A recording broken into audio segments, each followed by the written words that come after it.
Hello and welcome to Baby Steps, presented by BetterHelp. I'm your host, Jordana Abraham, and on Baby Steps, we're exploring the various paths to parenthood that lay ahead when starting a family doesn't come easy. With the help of weekly guests, I'm taking you on my own fertility journey and asking the questions that need to be asked. Trying to have a baby, especially when you experience obstacles, can be a huge emotional and mental challenge. And that's why I invited BetterHelp to join us as the presenting sponsor of Baby Steps. If you're thinking of starting therapy, I recommend giving BetterHelp a try. It's entirely online, convenient, and suited to your schedule. Just go to betterhelp.com/babysteps today to get 10% off your first month. That's BetterHelp, HELP.com/babysteps. Therapy can give you the tools to navigate the difficult transitions in life, and the path to parenthood is definitely one of them. My guest today is Erin Andrews, sportscaster and TV personality. You might know her from Dancing with the Stars. To talk about having a baby via surrogate following her 9-year-long fertility journey. But before we get to Erin, as always, here's my sister, Dr. Naomi Bernstein. Welcome, Naomi. Thank you so much for having me. I'm excited to hear about this guest. Yeah, I had such a great conversation with Erin Andrews. And one thing that we talked about that I thought was interesting was she talked about, she is like such a high achiever. She's so successful in her field. And she also works with really successful people. She works with like football stars and hockey stars and people who are just super accomplished. She was talking about how once she started talking about her issues with fertility, she heard a lot of men that she was working with kind of reveal their own stories of this infertility. And she was saying that there's sort of like a unique experience around people who statistics have always gone really well for. Like these people are professional athletes. Like it's so rare to be able to make it to that level. Like she's this like famous newscaster. Like it's not so easy or common. And it can almost make dealing with something like this harder when you've historically been really successful and been on the good side of all of the statistics. Yes. To have to deal with it now. I can totally see that, where it's sort of like all those things, or however she got there. I'm sure she worked really hard. I'm sure all the athletes that she works with worked really hard and pushed through and had some good genes, whatever it is, but got to the point by just putting their heads down and putting the work in. And unfortunately, with fertility, it's not something that you can just, the harder you work at it, Right. the easier it's going to be. So that probably, I could see that being a big adjustment for someone who's a high achiever. You're kind of like, why isn't this working? I'm trying really hard. And interesting to see kind of the male perspective of this too, because I'm sure the men aren't really they're probably happy to have someone to talk to about this in a vulnerable way.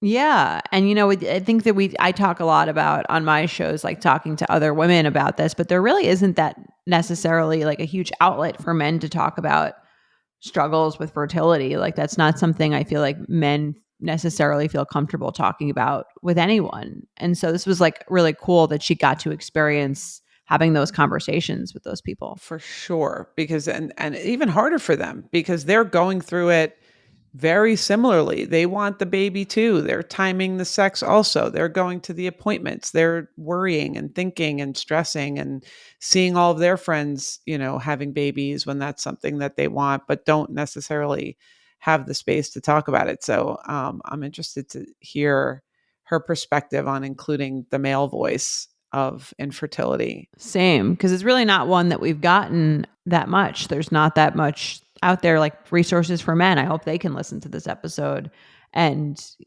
feel a sense of being heard, at least through this episode. And again, like just the resilience of overcoming so much. She overcame cervical cancer, so many rounds of IVF to finally, like with her remaining embryo, she really didn't have that many, just doing this with a surrogate and working out and having a baby at 45. And again, like I think that can feel, sometimes you see people in pop culture having kids later and you feel like, oh, it's like, I'll have a baby at 45 too. Like it's not a big deal. But I think it's so helpful when people really give you the behind the scenes, like turmoil and ups and downs and all the money and the time and the stress that goes into it. It really gives you a more realistic picture of what a lot of these stories really look like. Yes. And I really am thrilled that you are sharing with the listeners all of these different stories and different, obstacles that people are overcoming to just continue giving them hope that it may not happen the exact way that you thought it was going to happen when you were 24, but there's many, many ways to get to that path to parenthood. So I'm so thrilled that everyone's going to hear all these different stories and just Totally. maintain hope. So I love it. And also just like the other part of it that I've learned through all interviewing all these people is that one thing I hear from all of them come out on the other side is that at the end of the day, when they're holding the baby in their arms, it doesn't really matter. They don't think about, the way that they got here. They just Yes. think about how happy they are to have them. So it can seem like kind of upsetting. And we talked about this a little with Amanda Freeman when things aren't going according to the story you told yourself. But at the end of the day, like when you get the thing that you've been working towards, I don't think most people think or harp on whether it was via surrogate or via sperm donor or via donor eggs. Like they're just really happy to have the baby. Totally. And especially once you're there, you're so busy dealing with that you have no time. There's no time to sit back and say, if only I had done it in this way, or if only it had gone this way. I think it's great that, people are coming at it and saying, I'm just holding my baby and loving this and not feeling regretful. So while you're in it, hopefully you can have that same feeling of, I'm not going to, harp on being upset about it not going the way I want to, because once I'm there and once I'm on the other side, none of this will really matter. Exactly. Let's get into the episode. We are so excited to welcome today's guest, Erin Andrews, sportscaster, TV personality, and new mom to baby Mac as of June, right? Yeah. Welcome. Yeah. As of June, I'm having a hard time. I keep messing up his birthday. What a great mom. And my husband's birthday and our wedding anniversary. We were married on my husband's birthday on the 24th. Mac was born on the 28th. There's a lot of 20s. And the other day I messed it up for a new pediatrician and my husband was like, guilted me. I was like, relax. It's a lot of data and information. It's a lot of information. It's so funny. You got married on your husband's birthday. I feel like only men would let you do that. Yeah, only men. And it was like when the venue we wanted was available and the best timing with the NHL and NFL schedule. So he kind of didn't have a choice. So there's that. We were really, really close to Mac being born on his birthday. We thought that could happen. But then it was pretty cool because my husband wore 28 in his NHL career and Mac was born on the 28th. So that was pretty special. That is very cool. And I feel like, when you're sort of in the infertility game for a long time, you kind of start like looking for signs. Yes. Looking for signs, believing in like a little bit of magic, like sort of trying to trust the universe. Right. And, I know you were in it for a long time. And I think it's so amazing what you're doing and sharing your story, because I think a lot of the time we see celebrities, you see that they just have a baby, like in their 40s, or just like generally, like you just see headlines of people having a baby. And I know for myself, like in my 20s, seeing that and being like, oh, I'll get pregnant at like in my 40s and it'll be easy. And like so many people do it. It's like so common. So easy. Right. But you don't see or you used to, I think, less. You don't see the stories behind how people got there and all the things they went through to get there. So I think it's really amazing when you can share that story and not only normalize it, but also really give the reality behind, the Instagram post of the happy moments. Yeah. We just went to dinner last night with two couples that we were very tight with throughout our journey, and actually finding out if our surrogate was pregnant and our surrogate, going through the transfer. And it was crazy. On the night or the day that we were supposed to find out if the transfer was successful, everybody in our group, and even my friends that, weren't part of our dinner last night, everybody knew, right? And so my husband, came home from work that day. It was a Monday, so I wasn't doing anything in terms of like having to travel or work a game. And I was home, and my girlfriend is married to Matthew Stafford, who's the Los Angeles Rams quarterback. And she was so cute. She was like, you know what? I'm just going to, for the night that you find out if the transfer is successful, I'm going to book a big dinner and a big celebration. And I just said, Kelly, we've already gone through this once with a surrogate. It wasn't successful. Like, I don't know if we should plan this dinner. She's like, I'm going to plan the dinner like we planned the party for Matthew's Super Bowl win. I'm just going to look at it that way, that it's going to work out and it's going to be great. And there was a mess up at the lab that day. So noon when we thought we'd find out started to, pass by. 3:00 when we thought we'd find out passed by. It's finally 5:00 on this Monday night and we hadn't heard a thing. And I finally texted my doctor and the nurse and I just said, I'm having a panic attack. Feel like I'm about to stroke out. My husband's upstairs with stomach pains. What is happening? And they told us, there is a mishap at the lab. We're not going to be able to get you the results until tomorrow. And I had a full meltdown on the medical staff, even though it wasn't their fault. I was just like, how could this happen? You guys, this is so unhealthy. I've been waiting, we bawled our brains out. We were saying all these cuss words and whatever. And my husband said, get in the car. We're going to Hollywood with our friends and we're going to just get through the night and we're going to go to the dinner with the Staffords and this other couple and we're just going to have our night. Because if we sit at home right now, we know we're going to drive ourselves crazy. So we were talking about this last night at dinner. We all went to dinner and we went to this like gathering that my girlfriends had put together. We drank a lot. We ate a lot. We laughed. We cried. We took pictures that night of just like what a solid group we were. And then the next morning, I got the news like at 7 a.m. that our surrogate was pregnant. And I called both of those girls via FaceTime. Kelly's in the car with Matthew. She's crying. Carissa, my other girlfriend, Carissa Thompson, is on a plane screaming with a blanket over her head, crying. The flight attendant is like, ma'am, you have to get off the phone. She's like, my girlfriend is pregnant. I can't get off the phone. So it was really funny last night. We were just talking about what a traumatic, the whole journey's been traumatic, but that 24 hours, it turned into a 48-hour thing. It was crazy. The only way my husband and I could really get through not getting the information when we were supposed to is, yes, we got absolutely drunk off our tails. I think I may have had my head in a toilet that morning because I was just so overwhelmed and, with anxiety and, it was crazy. No, it's kind of incredible just the stories that you're telling. And I've had similar experiences where you feel like you have all these people rooting for you, and which is so important because it's such an isolating experience when you're especially when you see everyone around you and it seems like it's happening so easy for everyone else. But I do feel like there's this power in female friendships and men too. But, this sense of like you have this team who are just like, it feels like it's, happening to all of them. And that kind of really can help you get through it, I'm sure. I have to be honest, I have a great core of girlfriends that have been with me since day one with this whole thing. But I have a lot of men in my life because I work in sports and I'm one of two women that travel with about 30 to 40 guys every single week. So those guys hear my issues. They knew all about my journey. And I think that's what's been really cool about this whole thing, besides obviously having Mac and our family and so forth, is just how many men this touched in my life and in the sports world.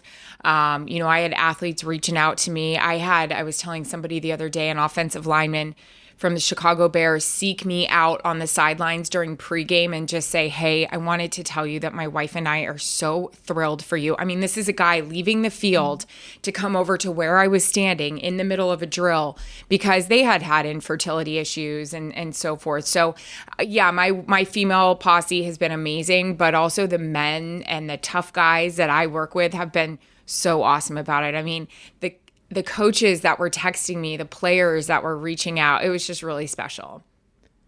That's so cool. And I feel like you are, probably relatively uniquely in such a male dominated field. And it must be really cool and nice and kind of amazing just to see people be able to open up. Because I know even whenever you do tell men about things that you're going through, they usually have, like you said, like a story of their own or something like that. But there's so few outlets for people to really talk about that. Yeah. That I think it's so amazing whenever anyone is given the opportunity to do so.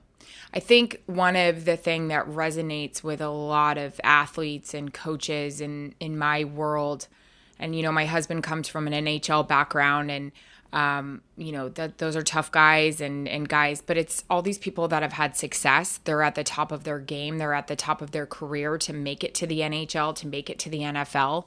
And a lot of these people, which we found in our journey, have experienced infertility, which feels like a huge failure, which feels like you're not at the top, and why can't I get this done? Why isn't it easy for me like it is, like when you mentioned everybody else? So I think that's another thing that people kind of, were able to rally around and understand. It's really hard for people that have had a lot of success in their life to grasp, why is this happening to us? Why can't I get this? I've won 2 Stanley Cups. I'm one of, the top positions in my career. Why can I not have a baby on my own? Totally. And it's like you've beat the odds. And I mean, it's in some ways it's a privilege to be able to get that far and always sort of be on like the good side of statistics. I mean, because how likely is it to become a professional athlete, Exactly. or to get to where you are in your career? But then to be like sort of on the negative side of statistics, even when those chances are low, and then you're the one dealing with that, it can be very shocking and sort of be like mentally really challenging. So Right. I totally agree with what you're saying. But I guess to take us back a few steps, just could you take me back to the beginning? Like, Sure. Were you thinking about kids? Like when did you start thinking about having kids? I know you had mentioned you freeze your eggs. Yeah, I hadn't met my husband until later in my 30s. And listen, I was busy. I mean, as soon as I got into the sports industry after college, I was going. I was, working 2 to 3 games a week. I was doing different sports. I was, hosting Dancing with the Stars. I mean, I was nuts. At one point in my life, I was doing Thursday, Sunday football, and then Monday Dancing with the Stars, sometimes Tuesday, going back on the road Thursday for Sunday. And it was nuts. So I always knew that I was going to work a lot because I just love it. I love the grind as much as I complain about it. And I knew I would meet someone, but I just didn't know when the whole baby situation would happen. So I started to freeze my eggs probably a little too late in life. I think in my world, the conversation had come up sooner like it is now for girls in their 20s. I think it's very popular to talk about freezing your eggs. I wish when I was in my 20s, it was the conversation. I think it was, but people weren't as comfortable. I spent a lot of summers where I could have been doing it and getting a lot of eggs. But by the time I started, it was, levels were off. It was like, okay, this is like hard for you to get them. And then I guess I didn't really realize how difficult it was until it was dire and I needed eggs. I'd probably done 2 rounds of it before I got the news that I had cervical cancer. And then it was like all the pressure was on to try to get as many eggs as possible. Did you discover that you had cervical cancer through like the fertility process, or was that a completely separate thing? No, I had discovered I had it through a regular annual checkup with my gynecologist, and I'm really good about doing that. I just remembered I skipped my dentist appointment right before the start of the season because I had an interview. I usually go and I do everything right before the start of the season. That's something my mom instilled in us, like go to the dentist, go to the doctor to get your physical before school starts, right? So I carried that over to the start of my NFL season. You get your roots done, you get your teeth looked at, you get your skin, all that kind of stuff. So I got my annual done. I always get it done like right before the football season begins. And it was week 3 of this season, and I got a call from my gynecologist on a Sunday, and I knew that wasn't good because what gyno calls you on a Sunday? And she said there are some cancerous cells in the pap. And I think at that point, I know for a fact, we had already done some tests leading up to that. I went and got my annual. She saw something a little weird. Okay. And then I got another test done, and that was the results I got the week 3 of this season. And she called and said, you need a full-blown hysterectomy. And I was like, what? I wasn't engaged. I was, in the middle of a season where we had the Super Bowl that year. I just was like, what are you talking about? I'm not getting a hysterectomy. What's happening? So basically what happened from there is she said, I will go in and I will get as many cancer cells as I can, and let's see if we can save your cervix. I went and I had the surgery, and I was not about to miss time at work. I wasn't about to miss time with Dancing with the Stars. I feel like the only way I can kind of process all of this and deal is just to go back to work. We were joking about it last night. I wore an 18-hour protection pad on the field because I literally was right off the operating table onto a football field, which was not something my doctor recommended, but Brett Favre's name was going up at Lambeau Field, and I wasn't about to miss that. And I wasn't going to miss the game and, tell my coworkers I couldn't be there. So basically I was wearing a diaper on the sidelines, and my dad and my husband, who was my boyfriend at the time, came to watch over me because I wasn't telling anyone that this happened to me. And we went through it, and we got the results shortly after, and the cancer had gone through past the margins, and I was looking at either getting a hysterectomy or going to an oncologist. I decided to go to an oncologist, which I should have done in the beginning. And I went to him, and he was able to save what was left of my reproductive system. But it was a lot. I did 2 surgeries in about a month during my football season. But yeah, I love my oncologist, and he was able to do that. But because of that, I didn't want to face it at the time. I wasn't going to be able to carry a kid. So you knew that right from then? Or I did, but I didn't. I wasn't processing it. Okay. I wasn't processing it at all. So I think at that point, I was trying to just cover up that I had had the surgeries. I didn't tell anybody from work. I didn't tell anybody from Dancing with the Stars. Just my small core knew, because I just wanted to keep it. It's not really, something you want to talk about. I have cervical cancer. Hey, how are the Giants going to be this season? It's just awkward. Yeah. And the more you talk about it, I'm sure the more real it seems. Yeah, and I'm really bad about that too. I didn't want to face it. So, but what the goal was at that point is he had just said, listen, we need to start getting you some embryos. We got to get this done here. We got to get you guys embryos. If you guys want to have kids, we're not even engaged yet. We got to start getting some embryos, because it's going to get harder and harder for you to make eggs. And now with these changes in your body from these surgeries and so forth, it's going to be really hard. So yeah, that was kind of like the goal from there. There wasn't like an off time I had. I was always pumping, the IVF meds in me. We were trying so hard. We were getting negative results. I wasn't producing any eggs. Once I did, we would try to make embryos. None of them worked out. So I went through it about 9 times before we finally got some embryos. Yeah. 9 retrievals. Mm-hmm. Including the ones from before. Yeah. Wow. It's a lot of drugs in your body. Right. And then, but at the end of 9, you had a few, or? We had a few. We lost 2 with a surrogacy that we tried before we got Mac. So that was really, really hard, because we were very naive going into that process with our first surrogacy. We thought, it's going to work. In fact, we're going to throw 2 grade A embryos in there, and it's going to work. We're either going to get twins or we're going to get 1. And again, we went into it very, very naive. I think we had seen all these success stories that you referred to. All these people do it. Why wouldn't it happen to us? Right. And we lost them.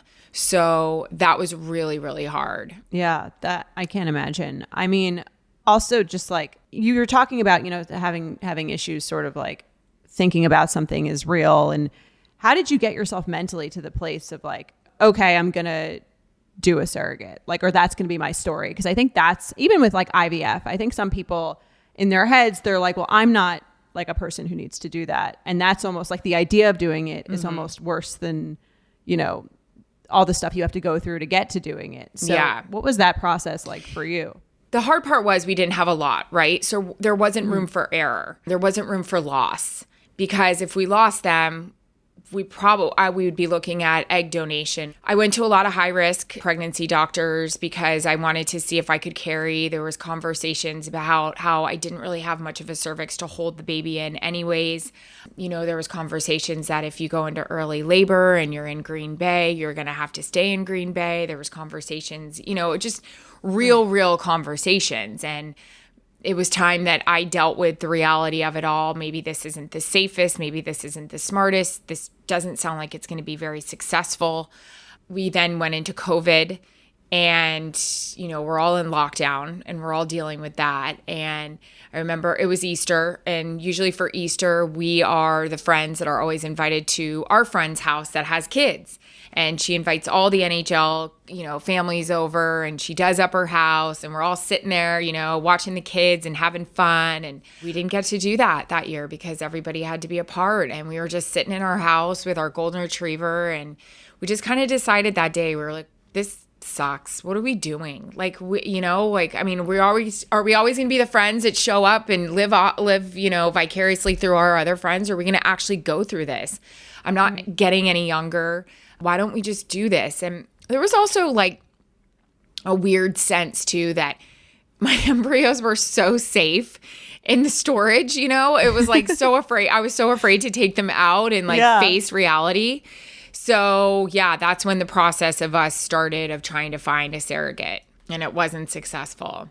The first try, right. And then did you try again with the same surrogate or? We didn't. I went through a really, really tough go after we lost those two because I obviously with, having cervical cancer, not telling anyone, going through surgeries, going right back on the field. My employer probably wouldn't have even let me come back. Not saying, but they probably would have been like, hey, go take a week off. Right. But that's how I process things. I have to get back to work. I have to deal. I don't want to sit there and be sad. And unfortunately for me, when we suffered the loss with our first surrogacy, my husband was really good. He grieved right away. He processed right away. I didn't. And I pushed it off and I tried to act like everything was okay. And it was probably a few weeks later, I was confronted by a couple people in my life that, I work with and I'm tight with. And they were just like, something's really wrong with you. I mean, I admittedly wasn't able to form sentences properly. I was just not well. Mentally, I was just really, really struggling and I didn't deal with it the right way. I would cry at a drop of a hat. I was lost. I felt really like I would stare off into space. So I dealt with that. And then we decided it was time to get back on the horse. And once I took care of myself, we then sought after help to find a new group. And yeah, that awful loss led us to kind of our angel with my surrogacy group and our surrogate. This episode of Baby Steps is sponsored by BetterHelp. It's almost the end of the year, and this time, while it can be exciting, can also be really stressful, and a lot of people feel a lot of sadness and anxiety about it. And it's not just the stress of finding gifts, but it's also the stress of seeing your family, of it starting to get cold, a little seasonal depression. But adding something new and positive to your life can counteract some of those feelings. And therapy for me is always something I go to when I'm feeling anxiety or stress around anything, whether it's the holidays, winter, or just things that are going on in my life that are not going as I planned. I've been to therapy for over 8 years now, and nothing has helped me quite as much as therapy has overcome whatever obstacles come my way. If you're thinking of starting therapy, give BetterHelp a try. It's entirely online, designed to be convenient, flexible, and suited to your schedule. Just fill out a brief questionnaire to get matched with a licensed therapist and switch therapists anytime for no additional charge. Find your bright spot this season with BetterHelp. Visit BetterHelp.com/babysteps today to get 10% off your first month. That's BetterHelp, HELP.com/babysteps. When you said you took the time and you you processed it yourself, what did that actually look like? What did it look like? It was me seeking out help. I had to go talk to somebody. Yeah. Right. Going through all of this, I can't imagine doing that without someone to, because it's so mental. It almost feels like obviously it's so physically taxing. Right. But I'm sure mentally, and just the idea of kind of like you were saying, what if this never happens for me? I know. Just even having to face that fear, I think, is sort of the scariest part of all. Right? Yeah. And I just didn't want to deal with the loss again. And I knew we didn't have a lot left embryo wise. And I just was like, I can't do this again. But I know we want to do this again. I just couldn't. So my husband was great about it. I mean, he was my rock through it all. Listen, this is heavy stuff for a man. This is heavy stuff for a red-blooded, professional athlete that's never had to talk about ovaries so much in his life. Cycles, cervical cancer. This was a lot, but I was so proud of him because he grieved, he dealt with it, he listened. He was like, whatever you need, let's get this done and we're going to have this baby. So let's figure it out. That's amazing. And sounds like he was a really good support system then for you. Yeah, he's made me so proud through this whole thing in terms of, how he dealt with his emotions, how we dealt getting through all of this. And even, we'll get to it when we finally had the baby. That was one thing I was so proud of him about with, our relationship with our surrogate and so forth. Yeah, I'd love for you to tell me more Yeah. about how you found the new surrogate. We were guided by someone to a woman named Stephanie Levitch with Family Match Consulting. I highly recommend, if this looks like, an avenue you have to pursue or go down, seeking her out. We have had other friends come to us about, Stephanie and her company. It is an unbelievable group that helps pair you with a surrogate or egg donor or whatever you're looking for. She's just great. She's lovely. She's an angel. She's comforting. When you go through something like this, you have 7,000 questions, and she is there to hold your hand through the entire thing. Her biggest thing is she gets to know you. She gets to know your partner. She wants to see who you would match with. Because listen, you don't want to waste a lot of time trying to go through all these matches and then it's not successful. It's tiring. It's exhausting. It's, it's a lot. Yeah. So unfortunately for us, our journey did take a bit with her because, again, I didn't have a lot in storage. We didn't have a lot of embryos in storage. So my doctor was very, very cautious. He felt terrible that the first one didn't work out. He wanted to make sure the next one, everything was perfect about our surrogate. So you have to go through medical with her. She has to go. She has to get checked out, make sure everything is perfect before they even think about doing this transfer. We probably went through four to five girls. I mean, we even got so close a couple of times with some women, like we had transfer dates, and at the last minute they would go in for checkups and our doctor would be like, something's off. I can't pull the trigger. We can't do this. I mean, it was hard. It was really, really hard. It's interesting how all this, this fertility stuff gives you this sense of control, but there's so many different things that have to align to create this miracle baby that you had. It's just all the stars had to, form the right way, and all the, the tiny little parts. I mean, even as someone going through transfers and going through IVF, every single thing every day has its own result that has to be optimal to get to the next round. It's like getting a TV show made. 1,000%. It's kind of nuts. But it sounds like whatever your doctor did, it wound up working out. Yeah. He told me he was going to retire the day we had a baby. So he hasn't retired yet, but I think he's pretty close. Was it also about a personality match? Was that part of the equation or not really? Yeah, I got to be honest. Anybody that would do this and sacrifice 9 months, it's more than 9 months anyways, to do this for another family, I feel like they, check a lot of things off my box. I mean, yeah, you sit on a Zoom with them, you meet their partner, you talk to them a bit, and there's different levels I've heard from what people go through relationship-wise with their surrogate. I pretty much knew we would be tight with ours. There's just no way around it with me. I'm very hands-on. I kind of wanted to know a lot about her and check in on her and so forth. So ours was an absolute angel. That's amazing. And then what was the process when she was pregnant? When you get to that state, what was the whole pregnancy like for you? Yeah, we had a really great group chat. The cool thing was they are big sports fans. So, any game I was working, they were checking in. They would play my games so Matt could hear my voice.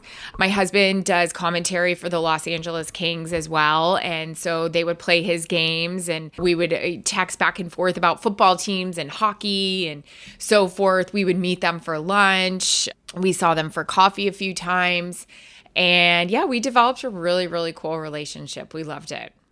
That's great. And they lived by you, so that was easy to you go to the doctor's appointments? Yeah.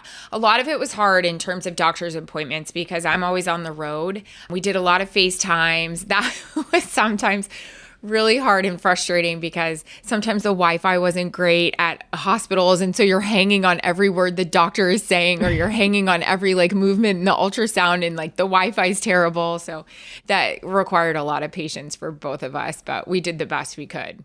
When Mac was born and you're given the baby, is there any, because I think there's probably people who are considering surrogacy, listening to this, and, they probably have fears around connection or anything like that. Did you feel any of that, or were you just this is how it was meant to happen, this is my baby? I think the biggest thing that I will walk away with from the actual delivery and being handed Mac was just my love and just being so grateful towards our surrogate family. You have to understand, I mean, we talked to a couple of people that went through surrogacy about the actual delivery, and it's kind of funny. It's really a hot question from all your friends, your family. Are you going into the delivery room? Like, how are you doing that? Like, what do you do? And we were tight with our surrogate and her husband. I mean, they were great. I still consider them family. I always will. But you just really don't know in that moment what's going to happen and what's comfortable and how it's going to go down.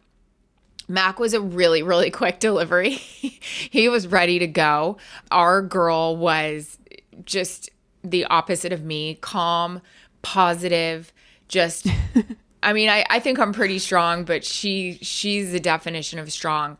We ran in. Her husband called us. We were in another room. We ran in.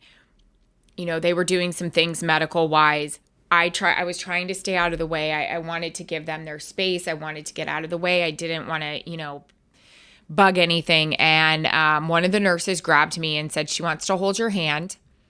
And they pulled me over to her. And there was a little bit of a scare during the delivery. Everything turned out perfect, but there was a little bit of a scare. And I looked at her and she just had a tear coming out of her eye. And later she told me, I was just so scared because I wanted everything to be okay for you guys. Like, that just sums up what these women are all about. Like, forget them, forget their bodies, forget their husband that's standing right there. Like, so she was just a badass. Like, I was holding her hand. We were screaming for her. We were like, you got this, you got this. So, and that was what I was so proud about with my husband. He just we got Mac. They were tending to our surrogate. We went over to the other side of the room and he just couldn't wait to put Mac in her arms. And we have such great pictures of Mac in her arms. And my husband is always showing to people, look this is the first time she got to see him. This is the first time she got to see him. And we have such awesome photos of just him being born and me kissing her head and, my husband cheering her on. It's really, really special. So I will always be grateful and connected with my son, but it's another level of what these women do for you. So it's pretty fantastic.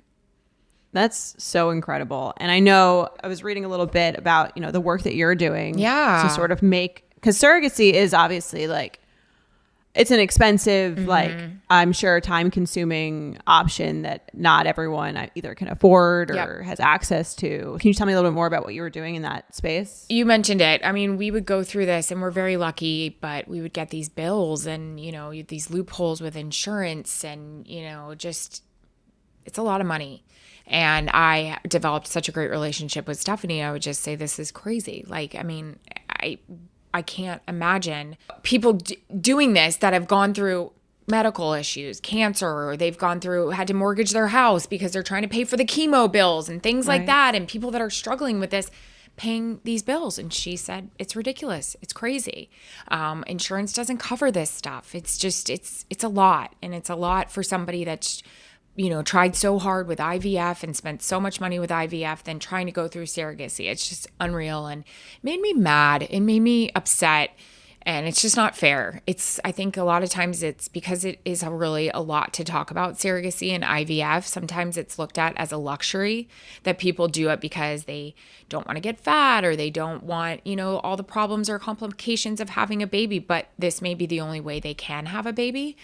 So Stephanie is amazing. Like I said, she, knows all the ins and outs of trying to have a family. And she had partnered with a group called Baby Quest, and they're out here in Los Angeles. And they actually try to help families and grant families either help assistance with IVF or surrogacies, and it's all sorts of families. It's, LGBTQ, it's people in the military, it's people who have dealt with cancer, it's all sorts. And I just really, really want to make it my mission to kind of help out, when things have settled down with football.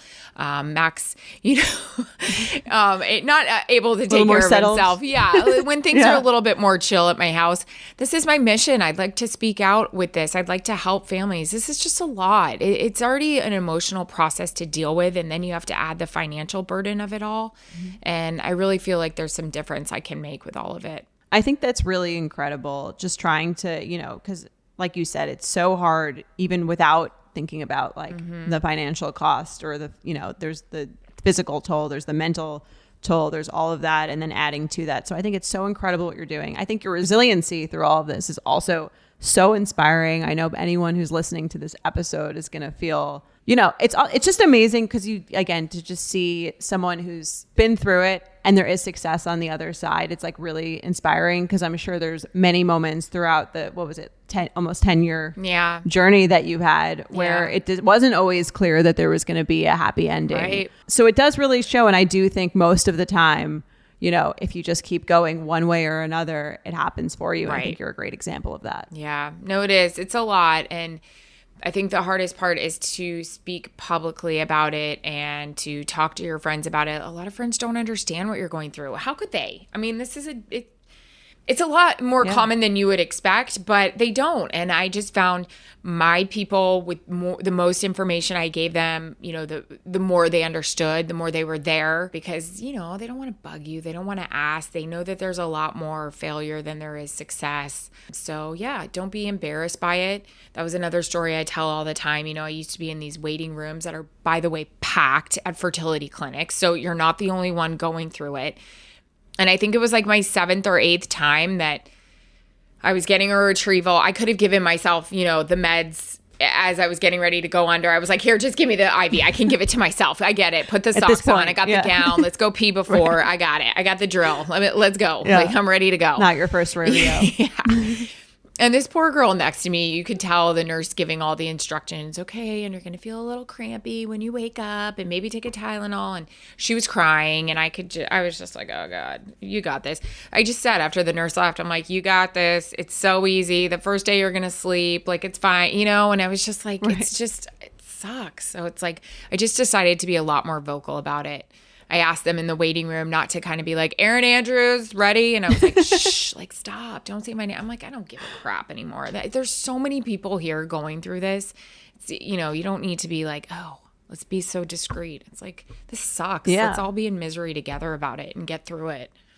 And the normalization, I mean, like you said, like not everyone, most people don't go through this. So if you are going through it and you don't have friends who are going through it, seeing people, in the public eye be open about it is sometimes all people have. Like right. I remember Googling like celebrities that had like issues trying to conceive. Yeah. Just because it gives you a sense of like, what is possible or what is out there, other people dealing with this stuff. So I think it's incredible what you've done. Thank you so much for sharing your story on this show. And congratulations. Thanks. So, on not just Mac, but on everything, all your success. Appreciate it. I know you have a podcast. Mm-hmm. It's called Calm Down, right? Calm Down with Erin and Carissa. And it's very lighthearted. We do talk about, my whole fertility issues. A lot of women reach out and ask about it and keep the questions coming. We kind of tend to put a sarcastic and funny spin on everything. Our lives in a, male-dominated industry, trying to run through a airport to catch your flight, pee and change your clothes and put compression tights on all at the same time is very difficult, but we add some humor to it and relationships and now a newborn and all of it. So yeah, Calm Down with Erin and Carissa.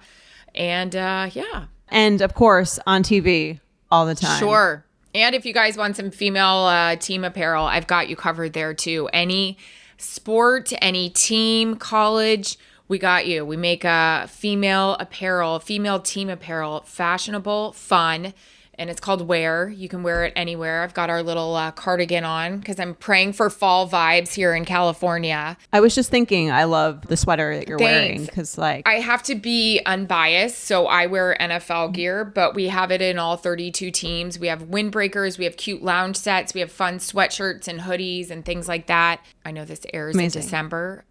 We've got a lot of comfy, cozy things, stuff for NHL as well, all you NHL fans out there. And hey, December, let's plug the holidays. Great gifting too. So there you go.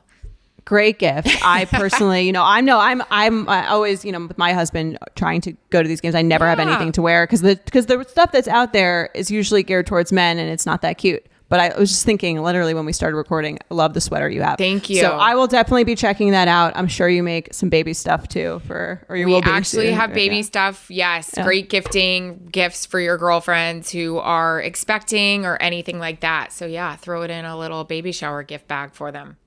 Amazing. Erin, thank you so much for coming on. This was incredible. For sure. We'll see you next time on Baby Steps. Thanks again to our presenting sponsor, BetterHelp. I hope this episode has been a help to you on your path to parenthood. If you want to get started with therapy, I highly recommend giving BetterHelp a try.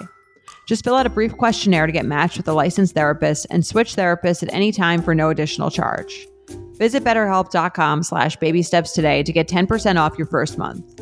That's BetterHelp, HELP.com/babysteps.